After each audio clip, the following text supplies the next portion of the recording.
everyone, welcome back to my video. I am Akansha, and in this video we are going to discuss very important thing. As you know what, your class 12th is going to start and I am here to tell you how should you start it. अब देखो, we all know कि class 12th is very important for us. पढ़ाई के लिए तो है ही, क्योंकि CUET ही देना है या फिर एग्जाम्स देना है, बोर्ड एग्जाम में अच्छा परफॉर्म करना है, बट साथ ही साथ it is very important for you, क्योंकि ये आपके स्कूल का लास्ट ईयर होता है. लास्ट ईयर जब आप अपने फ्रेंड्स के साथ उसी स्कूल में जाओगे, एक साथ क्लास में बैठ के पढ़ाई करोगे, क्योंकि इसके बाद you enter a new life जहाँ आपको कॉलेज में जाना होता है, वहाँ पे चीज़ें काफ़ी चेंज होती हैं. सो मैं आज आपको गाइड करने वाली हूँ कि how should you start your class 12th, ताकि आप अपने क्लास 12th को एंजॉय भी करो अच्छे से और साथ ही साथ पढ़ाई पे भी फोकस रखो, और वो भी स्पेशली फॉर ह्यूमैनिटी स्टूडेंट, क्योंकि आपको यूट्यूब पे ह्यूमैनिटी स्टूडेंट्स के रिव्यूज़, यानी those who are themselves students, और वो आके ऐसे रिव्यू दे रहे हो कि आपको ऐसे करनी चाहिए या फिर ऐसे करना चाहिए, वीडियोज़ आपको बहुत कम मिलेंगे. So I decided why not to make it for you. And I know you don't know much about me, क्योंकि आप लोग सब नए हो, आप नए नए क्लास 12th में आए हो. So I am here to guide you, I help you. I am Akansha. I am a student and I got 96.4% in my class 12th and I got 100 in economics. Maybe I will be able to help you to make this class very easy for you. You know what? Class 12th is very important for us. हमें ऐसा लगता है कि नहीं, class 12th में हमें अच्छे marks score करना ही है. हालांकि अलग बात है कि आप मार्क्स का उतना कोई वैल्यू नहीं रह गया, पर इसका मतलब ये नहीं कि हम उसके लिए पढ़ेंगे ही नहीं, क्योंकि आपके जो चीज़ें पढ़ते हो वो आगे बहुत काम आता है. तो इसलिए इंपॉर्टेंट होगा कि आप अपने बेस को और साथ ही साथ क्लास 12th में अच्छा परफॉर्म करें.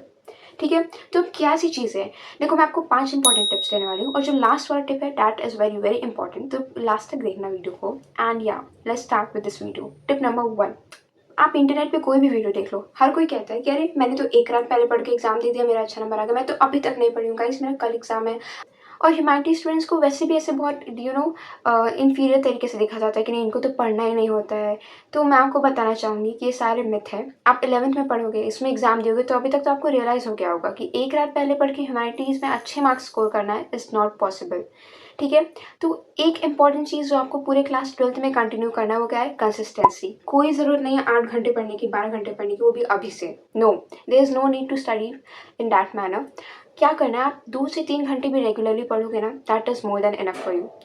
ऐसा नहीं है कि एक दिन बैठ के 12 घंटे पढ़ना है, कंसिस्टेंसी मेंटेन करना, ये टर्म बहुत ही इंपॉर्टेंट है. चाहे कि रोज़ 2 से 3 घंटे पढ़ना है, ना कि एक दिन बैठ के 8 से 12 घंटे पढ़ लो. ठीक है, ये इंपॉर्टेंट चीज़ था. इंपॉर्टेंट चीज़ जो हम लोग मिस कर देते हैं वो ये है कि अभी से नोट्स बनाना शुरू कर देना आप लोग. क्यों ऐसा बोल रही हूँ मैं, क्योंकि अगर आप अभी से नोट्स बना के चलते फिरोगे तो लास्ट क्लास तक आते वक्त आपको केवल रिवाइज करना होगा, आपका टाइम वेस्ट नहीं होगा नोट्स, और इससे आपके पास एक्स्ट्रा टाइम मिलेगा कि आप उसको बार बार रिवाइज करो. और ह्यूमैनिटीज़ में revision is the only key to success. अगर आप मेरे पुराने वीडियोस देखोगे तो you will get to know कि मैंने इसको कितनी बार बोल दिया है और कितने सारे वीडियोस में बोल दिया है. एंड यही एक इंपॉर्टेंट की है, रिविजन ही करना.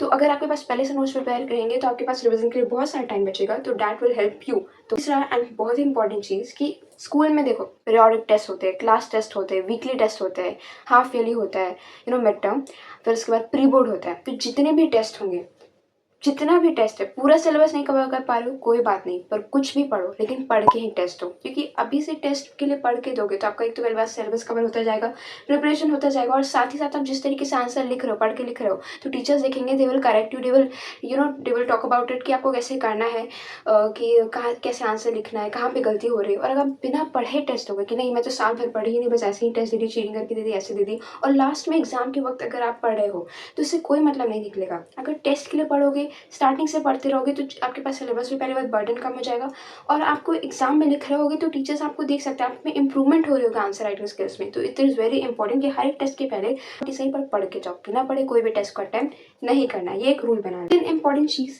कि always stick to NCERT text book. ये बहुत ही इंपॉर्टेंट है, क्योंकि हर कोई ह्यूमैनिटीज़ में कोई रेफरेंस वाले क्वेश्चन बुक ले लेता है, पीवाईक्यू वाले क्वेश्चन बुक ले लेता है, but it is just a waste of your money and time also.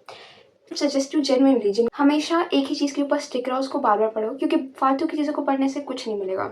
देखो रेफरेंस बुक फालतू नहीं होता है, बट टेक्स्ट बुक को अगर आप बार बार पढ़ लोगे तो रेफरेंस बुक की कोई ज़रूरत नहीं. इंपॉर्टेंट क्वेश्चंस आपको यूट्यूब पे भी मिल जाएंगे, पीवाईक्यूज भी मिल जाएंगे, तो क्यों अपना पैसा वेस्ट करना है 700-800 की बुक खरीद के और उसको पढ़ भी नहीं पाओगे. सबसे ज़्यादा इंपॉर्टेंट है कि पहले एनसीईआरटी को पढ़ो और उसी को बार बार पढ़ो, क्योंकि वही एक ऐसी चीज़ है जो आपको अच्छे मार्क्स स्कोर करने में हेल्प कर सकते हैं ह्यूमैनिटीज़ में.